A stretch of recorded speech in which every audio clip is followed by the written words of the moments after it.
యేసు రక్తమే జయం పరిచర్య ప్రైజ్ ద లార్డ్. జనవరి 10వ తేదీ 2026. ఈరోజు దేవుని వాక్యము, నీవు యవ్వనేచ్ఛల నుండి పారిపోమ్ము, పవిత్ర హృదయులై ప్రభువునకు ప్రార్థన చేయువారితో కూడా నీతిని, విశ్వాసమును, ప్రేమను, సమాధానమును వెంటాడుము.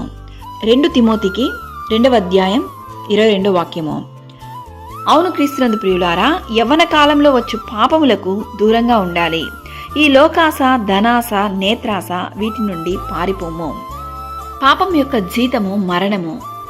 పాపపు కార్యాలు, పాపపు అలవాట్లు, పాపపు తలంపులు వీటి వలన దేవునికి దూరంగా ఉండి నరకానికి దగ్గరవుతూ ఉంటారు. కావున దేవునికి ప్రియమైన బిడ్డగా జీవించాలంటే పవిత్ర హృదయము కలిగి ప్రభువునకు ప్రార్థన చేయువారితో నీతిని, విశ్వాసమును, ప్రేమను, సమాధానమును వెంటాడాలి.